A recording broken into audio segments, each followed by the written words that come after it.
Cornering. Everything we've been talking about today is kind of building into the cornering. We've talked about the, the points, the exit point, clip point, turn-in point, brake point, the throttle and brake graph that I showed earlier, how you're using it, the body position, and braking, just how it all affects cornering. Cornering is the hardest part of riding a bike, but to me it's the funnest part of riding a bike. When I took MSF class, MSF teacher said, if you don't like cornering, go buy a station wagon, because a motorcycle is all about cornering. So just going to go over some cornering tools. You have counter steering. Level 2, we've probably all been riding bikes for a long time. You don't even think about counter steering. The only time you really think about counter steering is if you're going into a corner too hot and you give it a little bit of input on the clip-on, a little bit of counter steer to kind of create more lean and bring it back in. Body position, throttle, brakes, and vision. All these are important tools for cornering. Counter steering initiates the turn-in. When you counter steer, it turns the front wheel the opposite direction of the turn. But once the lean starts, or once it's created, the tires go back in a line. And you can still counter steer while you're in a turn. You just have to be very careful with your inputs. You don't want a lot of input on the clip-ons. When in the first session when I talked about if you're going into a corner too hot, look for your exit, counter steer more. That's crucial going into a corner too hot. Look for your exit, look where you want that bike to be, counter steer more, weight that inside peg more, look where you want the bike to go. And that's how counter steering is going to fix that. Trail braking to help with turn in. You mentioned it. Turn in, still on the brakes, the weight's on the front of the bike. Body position, we talked about how weighting the inside peg lowers the center of gravity. Weight that inside peg, you can take a corner with more speed. Center of gravity is lower, so you have less lean on the bike. Less lean means what? More contact patch. Can you use a throttle as a tool to navigate a corner? I talked about this earlier.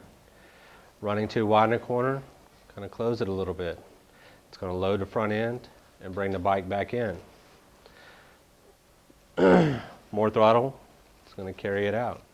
Feel like you're not drifting out as far, apply a little bit of throttle, and it's going to bring the bike in, or bring the bike out. At the apex of the turn, start applying throttle to get the best drive out of the corner. That's everything. When I'm out there riding, I'm always focused on the exit. When I focus on the exit, it helps me concentrate on my braking point and my turn-in point, because if I miss those two marks, my exit's blown. I have to realize that to hit this exit, I have to start braking here and I have to turn in here. I miss those and the corner's gone. The drive is gone. So it's very important that you concentrate on hitting those marks. So when you hit the apex of the corner, when you hit the clip point, you're rolling on the throttle to get the best drive possible. When I ride, everything is focused towards clip point and out. That I want to work on my drive. So I'm a lot better exiting a corner than I am going into a corner. I'm working on going into a corner now. My strength is apex out. A lot of people, their strength is brake point in. So what you try to do is fix the two where you're good at everything, like Art here.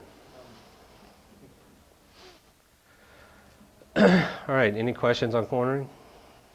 So you notice everything we talked about today is kind of built up to that. It's the throttle and braking controls, body position, braking. It all goes into cornering. That's where we're having fun on the bike. That's where we get ourselves in trouble. 85% of accidents happen where?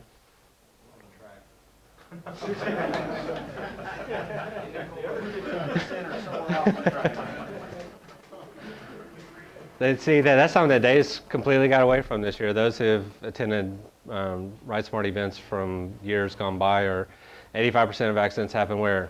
Corner entry, too much corner entry speed. He harped on that forever, and he's kind of gotten away from it. But 85% of accidents happen with too much corner entry speed.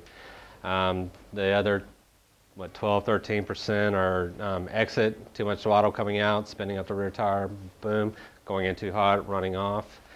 The other 2, 3% are just those weird, wacky things that cause people to crash.